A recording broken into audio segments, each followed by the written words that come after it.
자, 우리 계속해서 마태복음 강해 87번째입니다. 오늘은 예수 그리스도의 그 비유 중에서 드리베카페에 대해서 그래서 목적을 가지고 있는 그 잘 사는 비결의 네 번째 시간으로 오늘 본문 마태 6장 24절에서 34절입니다. 우리 다 같이 한꺼번에 한 목소리로 봉독해 보도록 하겠습니다.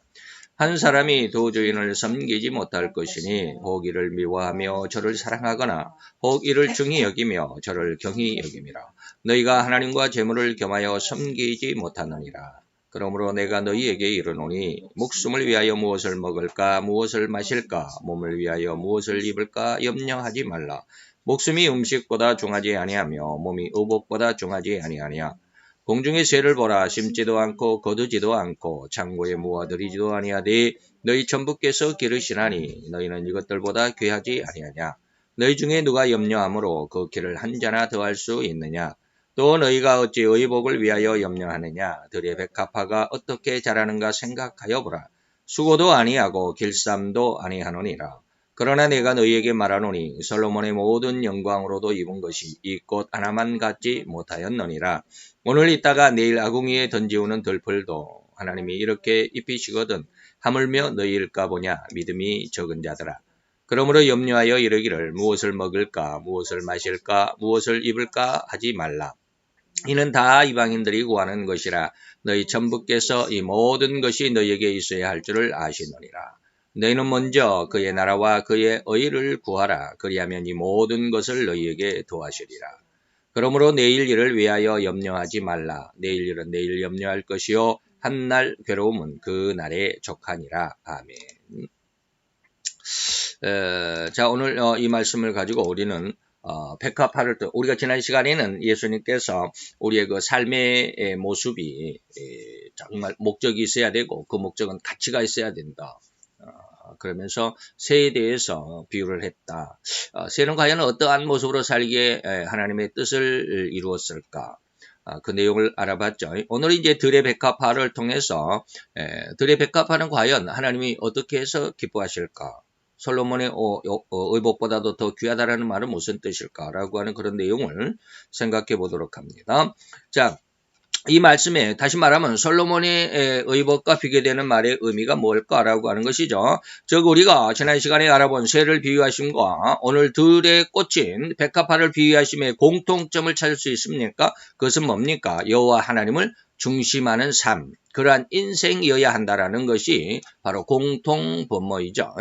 그러나 새와 백합화의 또 다른 차이점을 우리가 또 굳이 따져본다면 뭐냐면 새는 그 삶의 중심, 다시 말하면 그 생명의 중심이 하나님이었다라고 하는 것, 생명을 중심으로 해서 말씀드리죠. 살아가는 것이죠. 물론 백합화도 살아가는 것이지만 그러나 백합화는 우리 인생들이 살아가는 삶의 현실 속에서 겉으로 이 말이죠. 외형으로 나타나는 삶의 중심.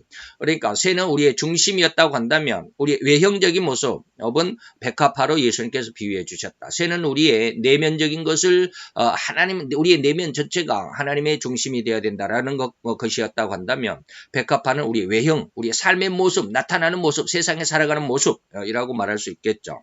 이런 것 우리 인간들의 삶의 모습을 비유해 주신 것이다. 즉 인간들은 절대로 외형으로만 살아간다는 것을 부정할 수가 없을 것이다. 물론 우리 인간의 어떤 모습 안에서 학교에서 이론을 통해서 배울 때 인격이 중요하다라고 말하지만 그러나 삶의 현실 속에서는 인격을 거의 무시하고 삽니다. 외형적인 것으로만 살아갑니다. 이런 뜻이에요. 제 말이 너무 과격하게 한쪽으로 그냥 완전히 강조가 되는지 모르지만 그런 가만히 생각해 보면 제 말이 거의 틀리지도 않을 것입니다. 그래서 우리 신앙계 안에서조차도 이러한 외형적인 삶을 답습할 뿐이다. 하나님께서는 이러한 외형적인 삶을 책망하실 수밖에 없는 그런 상황이었다. 그래서 우리가 지난 한 4월달, 작년 한 4월달에 제가 인도의 사도 스바라시 목사님의 그 설교를 듣고 놀랬다. 그래서 그 설교 속에서 이 나라 대한민국이 하나님의 징계를 받을 것이다. 그 첫 번째 일이 바로 대통령이 탄핵이 되는 것이다.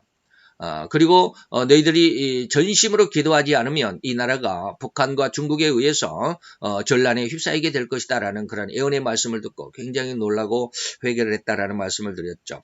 그때 이 나라가 책망을 받게 된 이유가 뭘까요? 책망을 받게 된 이유가 뭘까?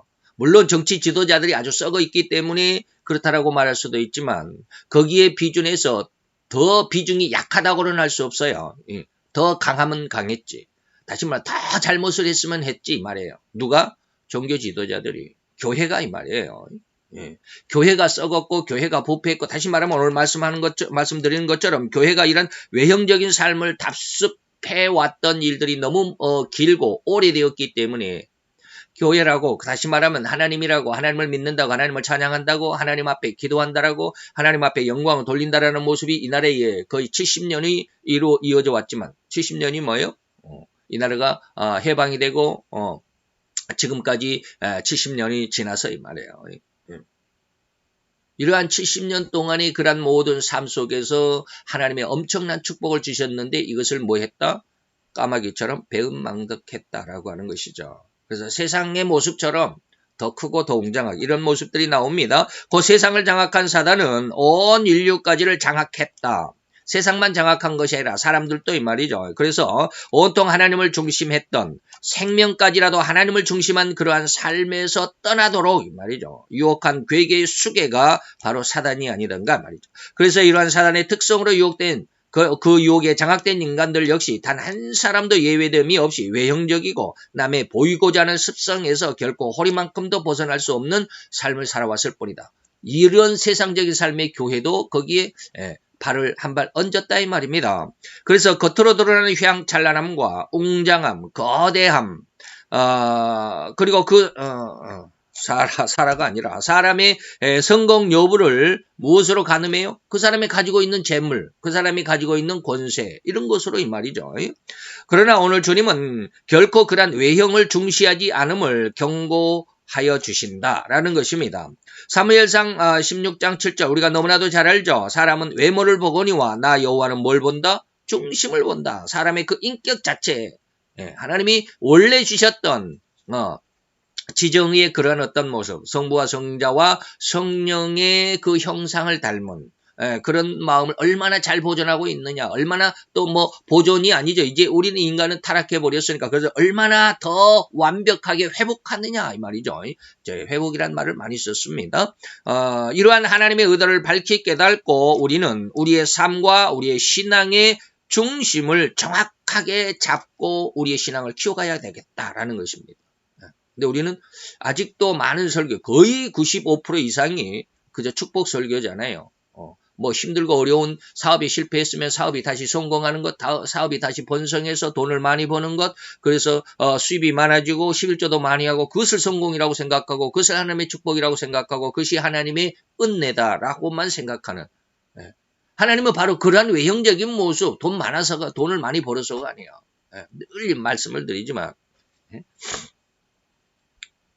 그러한 삶 속에 우리 교회가 지금 70년 동안 많이 변질되어 왔고 다시 말하면 세속화되어 왔고 화석화되어 버렸다. 굳어져 버렸다. 그래서 하나님이 이 나라를 징계하셨다라는 설교를 저는 우리가 3년 전에 그런 설교가 2017년에 3월 달에 그런 예언이 우리나라에 떨어졌었죠. 자, 어떻게 솔로몬의 의리의리한 왕의 옷, 다시 말하면 용포죠. 왕이 입는 옷을 용포라고 그래요. 그 용포와 비교해서 들의 백합화가 더 나올 수 있을까? 물론 현실적인 돈의 가치로 따진다면 절대로 비교될 수 없는 그런 관계죠. 백합화는 꽃시장에 가서 1,000원이나 2,000원이면 한 송이를 살 수 있습니다. 그러나 왕이 입은 용포의 가치는 그런 1, 2,000원의 가치가 아닐 수밖에 없죠. 더 넘죠. 즉 옛날 왕의 용포, 다시 말하면 제사장들의 애복 같은 아니면 또 오늘날 대통령의 옷들도 역시 마찬가지죠. 수백만 원을 헛가는 가격일 것입니다. 엄청나게 큰 가격이겠죠. 예전에 탄핵이 됐던 박근혜 전 대통령도 그 옷이 그런 어떤 사치로 인해서 최순실 때문에 그런 일들이 있었죠. 몇백만 원짜리를 막 그런가 하면 물론 저도 이렇게 보니까 옷이 어마어마하게 좋은 옷감들로 인해서는 참 비싸더라고요. 그래서 곧 오늘날 세상에서 사용하는 금전적인 어떤 가치로 보면 결코 솔로몬의 왕의 옷과 그리고 백합화 한 송이의 값은 뭐하요? 비교할 수도 없는 그런 상황이죠. 그러나 하나님은 절대로 그러한 금전적인 가치 비교를 하지 않습니다.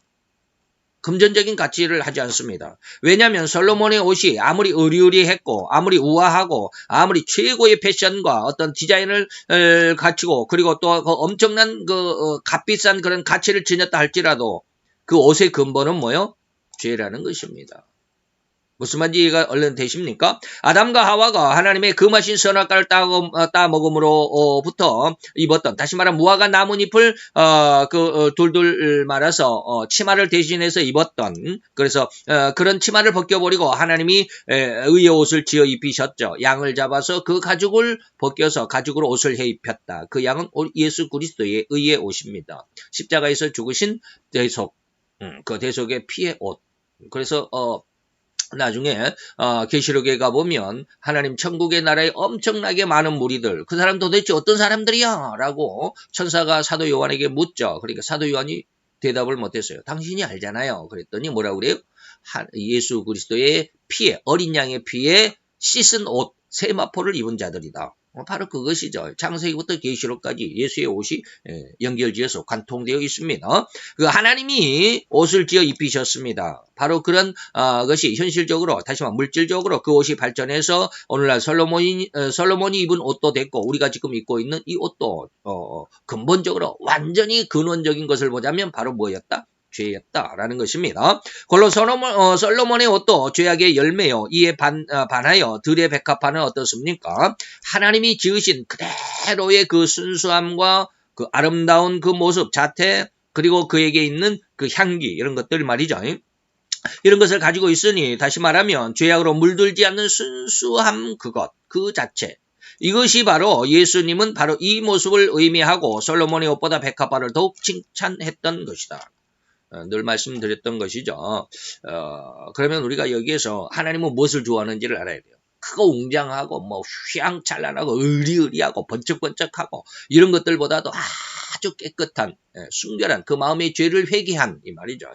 그래서 바리새인의 엄청난 값의 그런 11조 그런 예배보다도 세리의 많은 그 헌금을 드리지 않았을지라도 그 눈물, 회개의 눈물을 하나님이 더 기뻐했다라는 말씀도 기록이 있잖아요.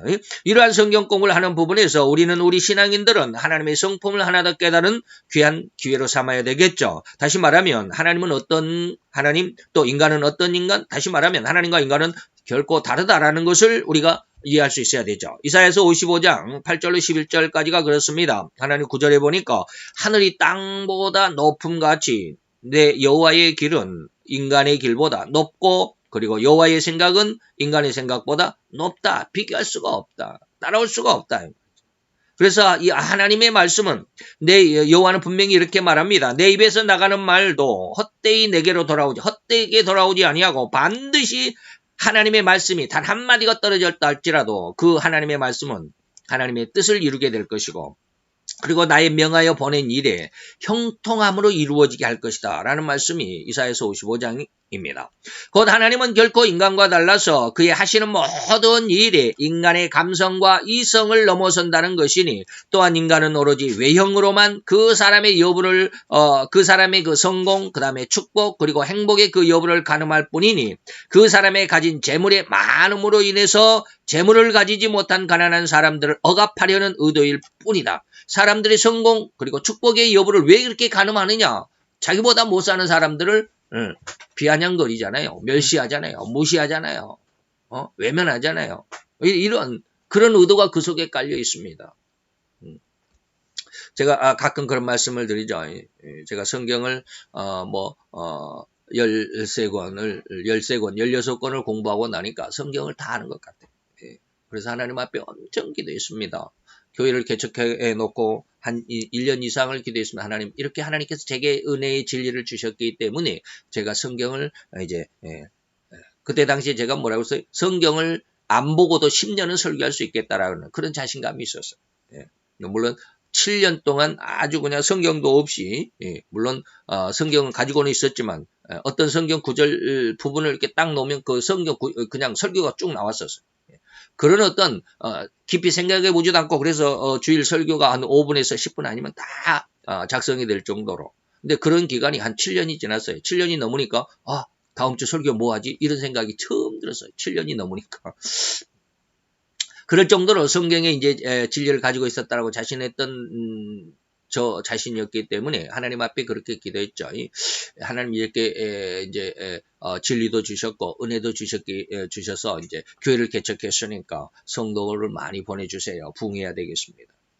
엄청 기도했죠. 새벽마다 교회 부흥을 위해서 기도했습니다. 그래서 한 1년쯤 지나서 하나님이 갑자기 찾아오셨습니다.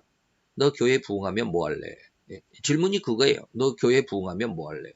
그 말씀하는 순간 내 속에 있는 내가 이거 미처 의식하지도 못했던 나의 그 추악한 무의식 속에서의 내 욕심이 쫙 드러나는 거죠.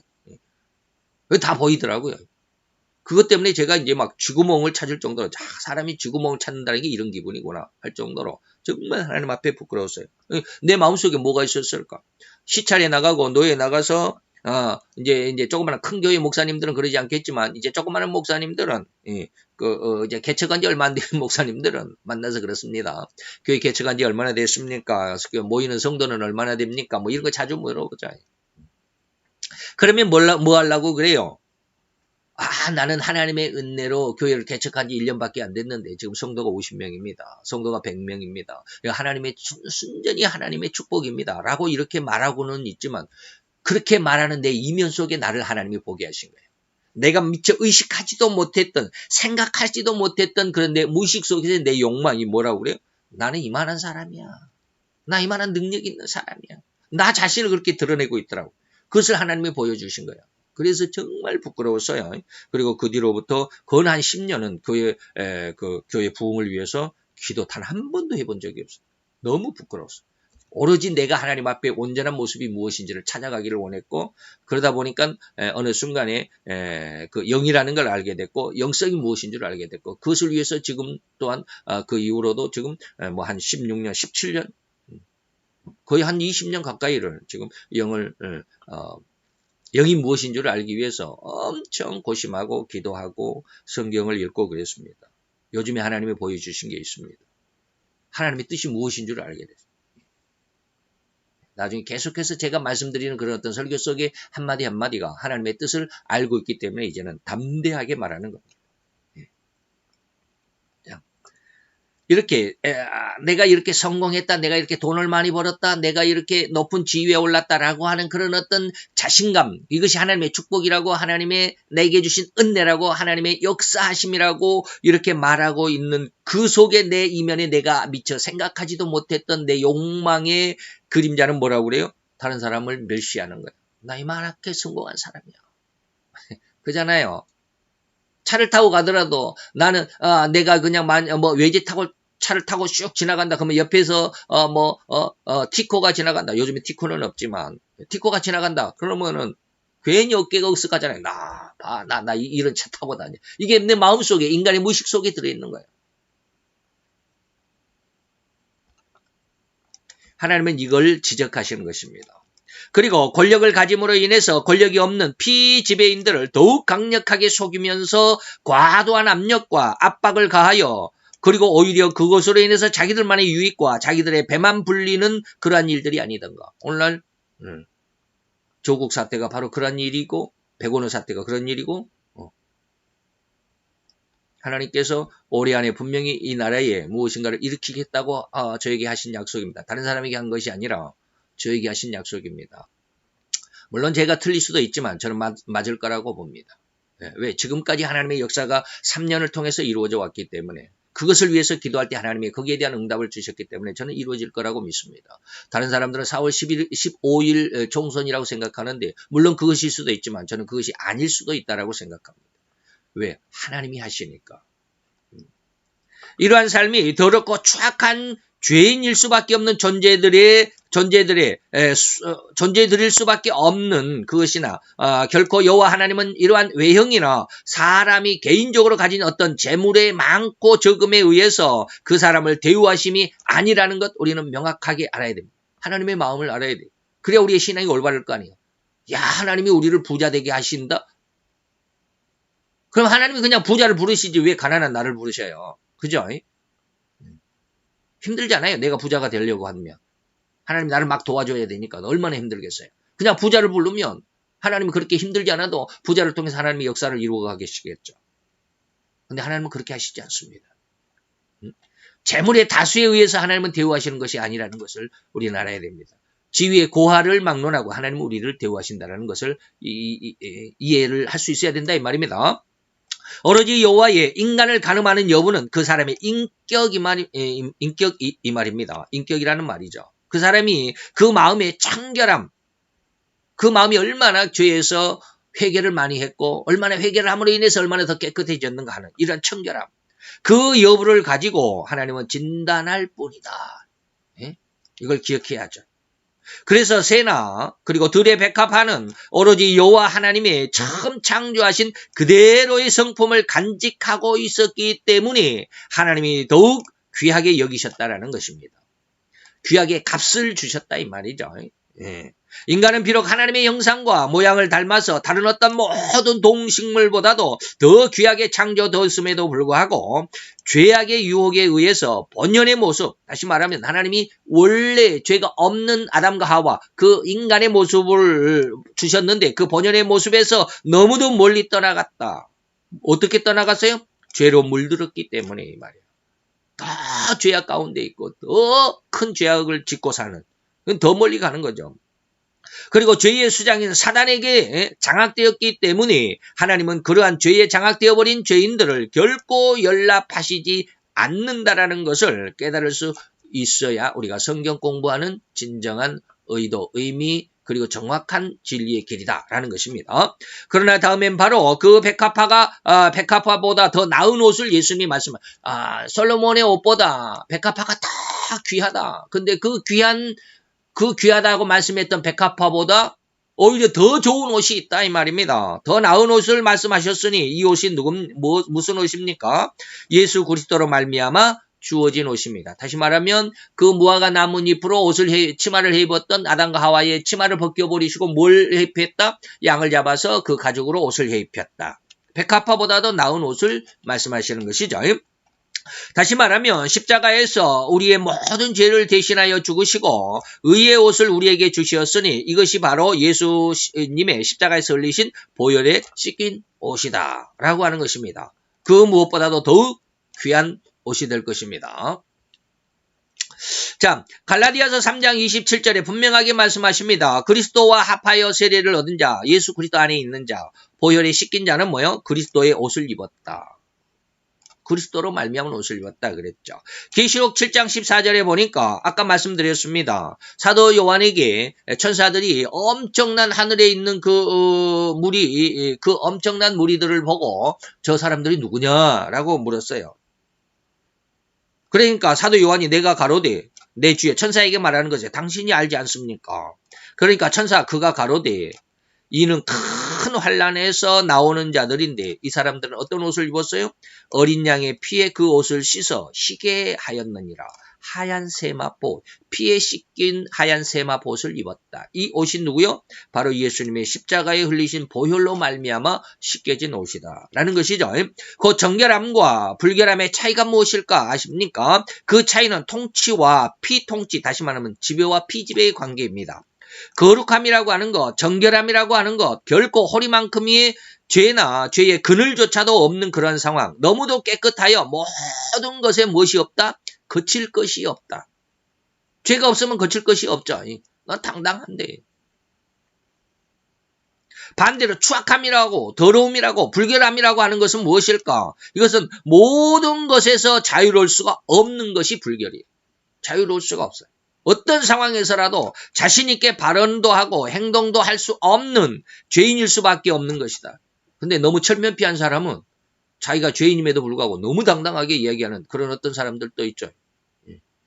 지금 이 나라 대통령을 비롯해서 법무부 장관을 위시해서 지난 조국 전 법무부 장관도 역시 마찬가지. 너무 당당하잖아요.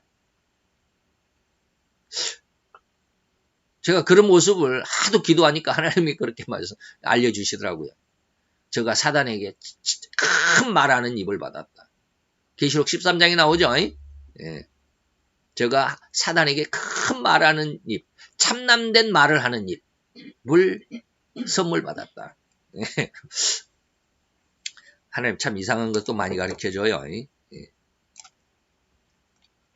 곧 하나님의 말씀으로 인해서 하나님의 자녀가 된 자들이, 다시 말해 성도들이 하나님의 거룩함으로의 양육을 받고 또 다시 말하면 훈련을 받음으로 인해서 이 거룩함에 이르렀을 적에 이제는 이 세상, 다시 말하면 이 세상과 이 세상을 장악하고 있는 세상의 법칙, 이러한 세상과 세상의 법칙이 결코 이 거룩한 자, 다시 말하면 정결한 하나님의 백성들을 좌지우지할 수가 없다라는 말입니다.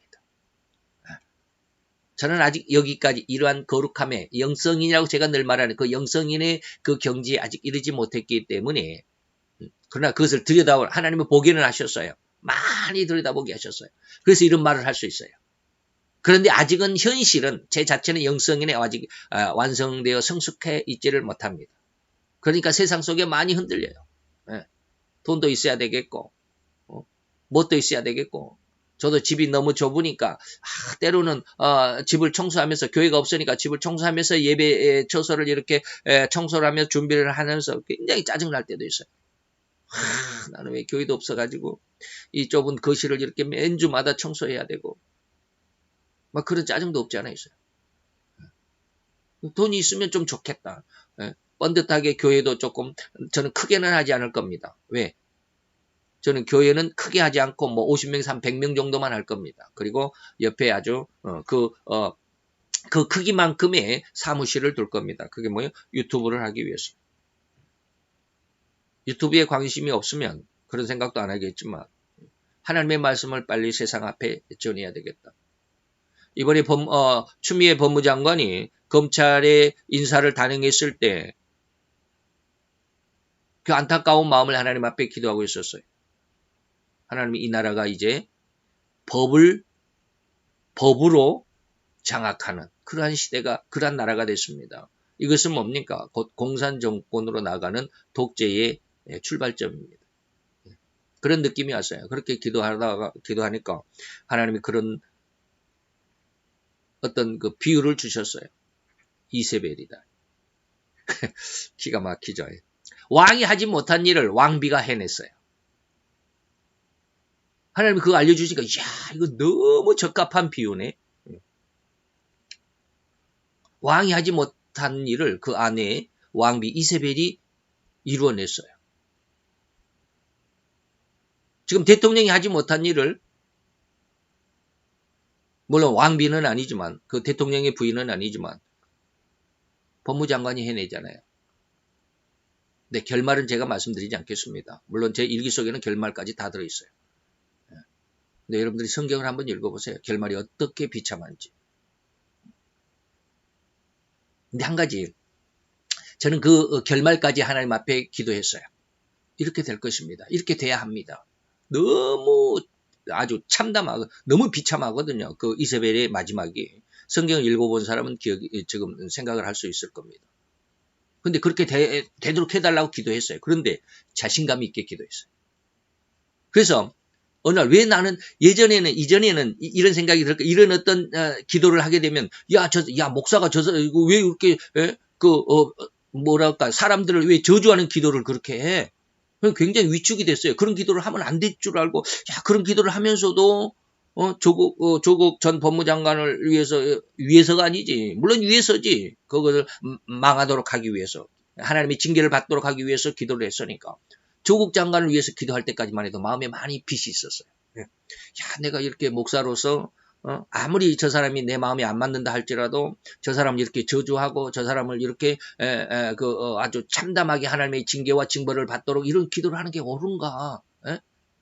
내 이웃을 내 몸과 같이 사랑하라고 그랬는데 굉장히 마음에 부담이 있었어요. 그래도 기도를 했어요. 왜? 하나님의 말씀 속에 있으니까 그 말씀대로 이루어질 것이라고. 그런데 이번에 추미애 장관 임명되기 이전부터 하나님이 자신감을 줬어요. 왜? 하나님의 뜻을 알았기 때문에 그래요. 네. 하나님의 뜻을 알았어요. 왜 하나님이 이런 일을 하실까? 그래서 제가 그런 마음이 있어요. 지금도. 다 아는 말씀을 안 드리겠지만 만약에 여러분들이 지금 이 정부가 기분이 나빠서 이거 아주 친공산 정권이다라고 해가지고 막 이 정부를 막 까고 비난하고 지금도 한나라당이 아니죠. 자유한국당이나 그리고 우리가 우파적인 어떤 집회나 그런 모임에서는 문재인 대통령 정부를 아주 엄청나게 비난하죠. 추미애 법무장관을 엄청나게 비난하죠. 과연 마음이 어떤 양심이 있으면 그런 어떤 기도를 하면서 그렇게 외치면서 마음에 부담이 없을까? 저는 그렇게 생각합니다. 여러분들은 쉽게 말하면 제가 이제 성도들에게 말한다면 여러분들은 그렇게 저 사람들을 향해서 저주하는 기도에 그렇게 하는 기도가 여러분들은 저주라고 느낄 수 있지. 여러분 저주하는 기도이지만 이 말이에요. 당신들이 성도들이 하는 기도는 저주의 기도이지만 내가 똑같이 내가 그렇게 그들의 어떤 징계와 징벌을 받아야 되겠다라는 말씀 그런 어떤 성경 내용으로 기도하는 것은 나는 이게 그들에게 대한 축복이다라는 자신감이 있어요. 좀 말이 좀 이상합니까? 어느 날 하나님이 내 마음속에 그게 느껴지더라고. 야, 내가 이렇게 조국 전 장관의 하나님의 징계와 징벌을 위해서 기도하고 추미애 장관이 어떻게 하고 이세벨이 결과가 어떻고 이것이 그렇게 이루어져야 됩니다라고 막 기도하는 게 자신감이 있어요. 그게 그들에게는 축복이라는 말이에요. 그 왜 그럴까? 똑같이 성도가 한 사람이 똑같은 기도를 이 사람이 하면 그것은 저주가 되고 내가 하면 그게 축복이다? 이게 말이 되냐? 라고 이렇게 반문하겠죠. 전 그 자신감이 있어요. 하나님의 뜻을 알고 보니까 그게 축복이더라고. 그 사람에게 대한 축복이야. 그 사람이 더 흉악하게 징계를 받아야 그 사람에게 더 큰 축복이다라는 것을 알게 됐어요. 참 마음이 이상합니까? 제 자신을 어떻게 막 변호하고 막 제 자신을 엄청나게 아전 인수격으로 해석하는 것 같습니까? 저는 하나님의 뜻을 알았다라고 저는 봅니다. 하나님은 그렇게 하시기를 원하십니다. 그렇게 하시기를 원하셔요. 그러면 뭐요? 그게 하나님의 뜻이잖아요. 예수님도 그랬잖아요. 예수님을 위해서 죽겠다라고 그렇게 고백하는 베드로에게는 뭐라고 그래요? 사탄아 물러가라 그러잖아요. 그런데 예수님을 팔아먹는 유다에게는 뭐요? 친구야 그러잖아요. 이게 뭘까요? 우리가 보기에는 베드로가 더 충성이고 유다가 더 반역자죠. 배반자잖아요. 그러니까 유다를 욕하는 게 우리가 말하면 유다를 저주하는 게 옳은 뜻이라고 생각하잖아요. 근데 하나님은 뭐예요? 하나님 편에서는 유다를 저주하는 게 아니라 칭찬하는 게 하나님의 뜻이야. 이게 무슨 말인지 이해가 됩니까? 이거 하나님의 마음을 알아야 돼요. 그래야 이런 제가 지금 하는 말이 이해가 될 거예요. 그래서 엊그저께 올린 제 기도 일기에 유튜브는 안 올라가죠. 글은 안 올라갑니다. 동영상만 올라가니까 페이스북이나 카카오 스토리에 그리고 제 아프리카 TV에 들어오면 제 일기가 있는데 거기에 추미애 장관에 대해서 기도한 내용이 있습니다. 이세벨에 비유해서 결과를 보면 아주 깜짝 놀랍니다. 정말로 이러한 일이 있을 수 있겠 이게 도대체 이렇게 되라고 기도하는 게 정신 온전한 사람의 기도야라고 할 정도로 정말 참담한 그런 결과입니다. 이세벨의 죽음의 결과가 그렇습니다. 근데 저는 그것을 하나님의 축복이라고 믿어요. 왜 그럴까? 나중에 여러분들에게 다 알려드리게 될 겁니다. 예. 이게 바로 뭡니까? 깨끗한 이런 정결함을 얻는 거룩함을 얻는 사람들은 뭐예요? 세상의 어떤 세상과 세상의 법칙에 결코 걸리지 않습니다. 너무 깨끗하고 너무 자유스러운 거예요. 그래서 세상이 그 하나님의 거룩한 백성들을 좌지우지할 수 없다라는 말. 그래서 거룩한 정결한 자는 모든 것을 정복하고 다스리고 더 나아가서는 이러한 거룩함으로 번성케 할 수 있어서 온 세상에 충만하게 아는 자들이 될 것이다. 이게 하나님의 뜻이거든요. 이러한 권능 곧 거룩함의 자격을 가질 수 있는 자는 오로지 예수 그리스도의 의의 옷, 다시 말하면 예수 그리스도의 십자가의 대속의 희생으로 말미암아 흘려주신 그 보혈로만 얻을 수 있다라는 것. 철칙입니다. 그래서 하나님은 죄인들을 하나님의 백성으로 불러서 죄인을 불러서 거룩함에 이르도록 성장하는 그 모든 과정을 거치는 그 훈련을 행하심으로 단련시키신다라는 거. 늘 말씀을 드렸죠. 이제 거의 다 끝났습니다. 거의 다 끝났죠. 이것이 잘 살 수 있는 두 번째였습니다. 조건 두 번째였습니다. 다시 말하면 목적을 정확히 정해라. 그리고 그 목적은 가치를 정확하게 판단해서 해야 된다. 그리고 그 귀한 가치를 가질 수 있다고 한다면, 귀한 가치를 가졌다고 한다면 그 쉽게 말하면 가치와 목적이 완전히 일치돼야 된다 이 말입니다. 귀한 가치가 있는 목적이 돼야 된다라는 것이죠. 거로 우리 인간된 가치는 과연 얼마나 귀한 것인가. 우리가 인간이었으면 얼마나 귀한 가치가 있겠냐 이 말이야. 새도 이렇게 귀한데. 들의 백합화도 이렇게 귀한데 이 말이요.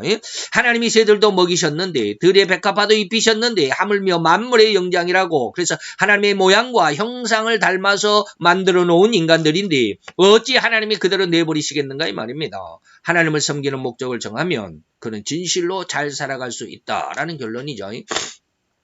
자기 모습을 닮았기 때문에 다시 말하면 나는 내 아들과 내 딸이 다 귀합니다. 어떤 분이 그러시더라고요. 어떤 분이 고향이 제주도인데 제주도에 약 한 450평의 땅을 사놨대요.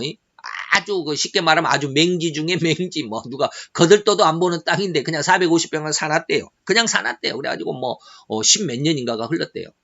돈 한 10몇 년이 흘렀는데도 뭐 땅값이 뭐 5원도 안 올랐대나 뭐 어땠더라. 그냥 아주 그냥 몇백만 원짜리. 그게 450평이니까 그래도 뭐 평당 10원만 해도 4,500만 원이겠죠. 450평. 아니요, 뭐, 얼마인지 모르겠는데, 자우지간 그랬는데, 이 땅이, 요번에, 무슨 공항인가? 공항이 아니죠. 미국 해군기지인가? 제주 해군기지인가? 무슨 국가의 어떤 국책 사역의 땅에 포함돼 버렸어요. 갑자기 그냥 뭐 한 20배로 뛰었대요. 어마어마하게 돈을 가질 수 있었어.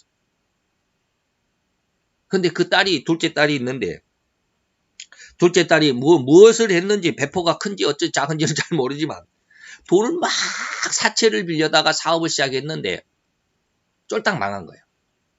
그러니까 죽게 생긴 거예요. 그래서 망해갖고 아빠한테 이야기도 못하고 막 그러고 있는데, 이제 그 채권자들이 이제 법에다 호소해갖고 너 이제 콩밥 먹이겠다.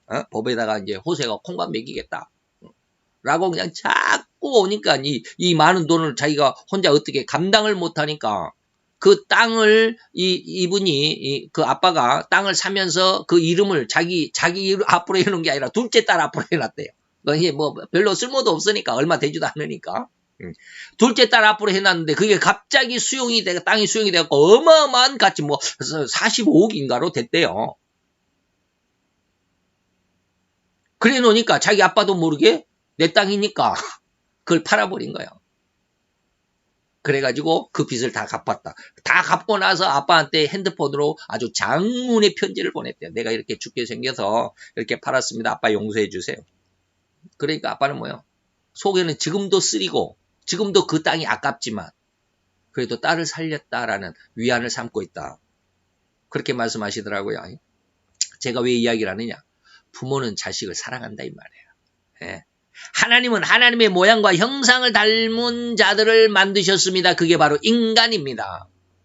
그러면 자기 모양과 형상으로 만든 인간이 잘 되기를 얼마나 바라겠습니까? 그 잘 되기를 바라는 그 마음이 우리 인간들처럼 뭐 돈을 많이 버는 것, 뭐 명예를 얻고 권세를 얻는 것이 잘 살고 잘 사는 것일까요? 아니라고 그랬습니다. 세상을 정복하고 다스릴 수 있는 권세. 다시 말하면 깨끗하고 청결함으로 다시 회복이 될 때 너희들 세상을 정복하는 것. 세상과 세상 법칙에 결코 호리만큼도 휘둘리지 않는다. 그게 거룩합니다. 제가 아까 말씀드린 거예요. 그게 하나님의 뜻입니다. 하나님은 그렇게 잘 살기를 원하신 거예요. 무슨 말 이해가 되시죠? 이 하나님의 말씀이 나 자신의 마음에 인정이 돼야 되고 인식이 되어야 되고 믿을 수 있도록 하나님은 절대로 우리의 마음을 훈련시켜서 가십니다. 우리 성도들은 바로 이러한 하나님을 믿을 수 있는 훈련을 받아야만 하는 것입니다. 그래서 잠언서 17장 3절에 도가니는 은을 단련시키고 풀무는 금을 연단하지만 여호와는 인간의 무엇을? 마음을 연단한다. 마음을 연단한다. 근데 그 마음을 어떻게 연단해? 말씀으로 단련한다라고 시편 105편 19절에 말씀하는 거예요. 말씀으로 인간의 마음을 훈련시킨다고 그러니까 매 고통스럽고 괴롭기만 하면 훈련됩니까? 아니요. 하나님의 말씀 안에서 단련돼야 돼. 다시 말하면 말씀 안에서 단련이 돼야 된다. 세상에 뭐 돈이 없어서 가난한 자들이 뭐 그렇게 고통을 받았으니까 그 사람 하나님이 선히 여기십니까? 아니에요. 고통을 받아도 그냥 생고생하는 사람들이 있어요. 헛고생하는 사람들이 있어요. 제가 예전에 여수의 뭐 애항원에 가가지고 정말 안타까운 말을 한마디 들었어요. 애항원이 정말로 우리가 불쌍한 사람들이죠. 손양원 목사님 너무 헌신, 그 온 심혈을, 온 열정을 다해서, 온 정열을 다해서 그 애양원을 건축해서 아주 그 나병 환자들 그렇게 그 뒷바라지 해주고 그들에게 교회도 세우고 그랬잖아요. 근데 아직 믿음이 없어서 그랬겠죠. 이제 나병 환자들이 한센병이라 그러죠. 한센 환자들이 그랬겠죠. 한센 환자들 중에 그런 말을 한 적이 있다고 제가 거기에서 그 기록에서 봤나 어디서 봤나 그랬어요. 너무 안타깝더라고요. 이게 무슨 말이냐면 목사님 우리는 세상에서 이렇게 외면을 받았습니다. 이 병 때문에 한센병, 나병 때문에 이렇게 문둥이라고 놀림을 받았습니다.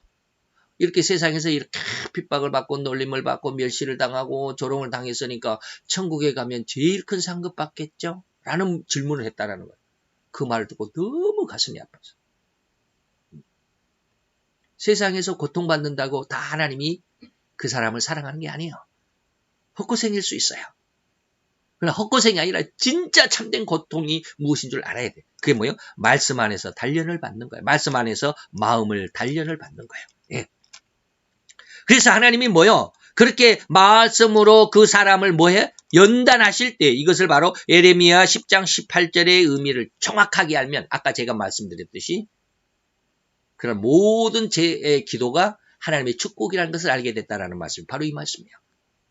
그들을 괴롭게 하여 깨닫게 하리라. 물론 이 말씀 주시기 전에 한 계단 더 먼저 하나님께서 무엇을 알게 하셨습니다. 근데 그것은 말씀드리지는 않겠습니다. 안 믿을 것 같으니까. 그래서 괴롭게 함으로 깨닫게 될 것이다. 그래서 사도가 아니죠. 다윗이 뭐라 그랬습니까? 내가 고난당한 것, 내가 괴로움을 당한 것이 뭐야? 내게 유익이었다라고 말하는 거잖아요. 똑같은 말이잖아요. 이 말이 똑같은 말이야. 이렇듯 하나님은 절대로 인간들을 그냥 예수님의 십자가의 보혈로만 정결케 하시는 것이 아닙니다. 이후 말씀에 의해서 성도들의 마음을 단련시킵니다. 그 훈련의 과정이 인간의 삶에는 너무도 힘든 과정이고 고통이며 고난일 것이 너무나도 분명하지 않습니까? 그래서 그 고통과 고난의 시기를 지나가면서 인간의 마음은 하나하나 하나님의 섭리를 이해하게 됩니다. 고난 속에서. 그리고 인정하게 됩니다. 그래서 믿음이 더욱 굳세어져 갑니다. 그래서 다윗조차도 고난당하는 것이 내게 유익이라고 외치게 되었던 것이 바로 이런 하나님의 뜻을 알게 되니까 내가 지난 이렇게 사울왕에게 이렇게 그 장인이잖아요. 사울왕의 둘째 딸에게 장가를 갔으니까 장인이잖아요. 장인에게도 그렇게 쫓김을 받으면서 그렇게 고난을 받으면서도 뭐요? 그런 것이 다 내게 유익이었어 이 말이에요. 고난당하는 것이 유익이요. 이게 왜 이렇게 나올까?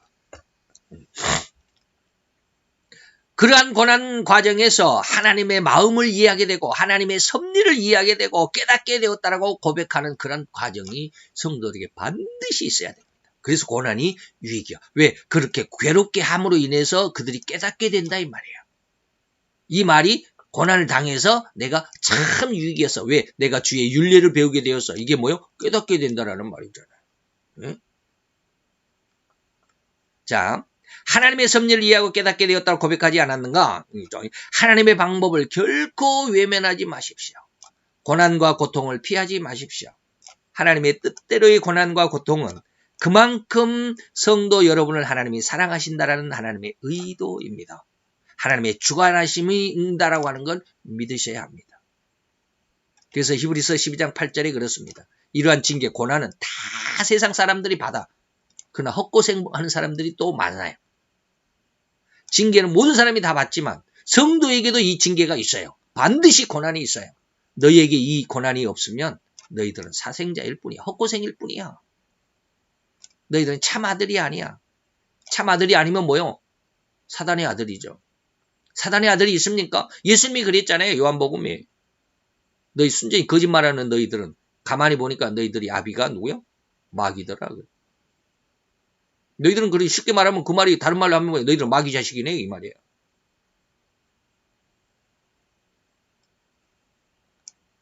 그래서 여러분들이 고난을 당할 때 그 고난 속에 너무 힘들지만 저도 너무 힘듭니다. 너무 힘들어. 돈이 없으니까 힘들고 명예가 없으니까 교회도 없으니까 목사로서 인정도 못 받고 그러니까 너무 힘들어요. 근데 하나님이 이제 예레미야 10장 18절을 주시면서 차츰 마음이 녹아지기 시작해. 하나님의 뜻이 무엇인 줄 알기 시작했어. 그래서 추미애 장관을 향해서 그렇게 조국 전 장관을 위해서 그렇게 내가 저주의 기도를 해도 자신감이 있어요. 왜? 그것이 그들을 위해서 축복이냐. 그런 기도가 그들을 위해서 축복이니까. 그들이 더 괴로움을 당하면 당할수록 그들 안 믿는 상황 속에서 그런다 할지라도 그들 하나님의 자녀거든요. 죄를 많이 지면 더 큰 고통을 당하겠지. 그 고통이 그들로 하여금 큰 축복이 될 때가 있을 겁니다. 그것을 알게 되니까 이 말씀 속에서 이 예레미야 10장 18절 속에서 하나님이 그걸 깨닫게 하니까 제가 이렇게 저주하는 예전에는 그렇게 기도하는 것, 조국 전 장관을 위해서 기도하는 것 굉장히 마음에 부담이 되고 빚이라고 생각을 했지만 목사로서 이런 기도를 하면 안 되지 않나라는 그런 어떤 의문도 있었지만 그 다음에 추미애 장관 바로 이제 장관 임명되기 이전부터 하나님께서 제게 이 말씀을 주셨고 이 말씀을 하나하나 알게 되고 하루하루 지나가면서 이 말씀이 무슨 뜻인가를 하나하나 더 알게 되니까 이야 이게 하나님의 뜻이구나. 그래서 하나님이 이렇게 징계를 하시고 이렇게 징벌을 하시는구나. 내가 이런 고난을 당하는 것, 이런 힘든 고통의 시간을 갖는 게 이게 하나님의 뜻이었다면 이 엄청난 축복이지 않나요?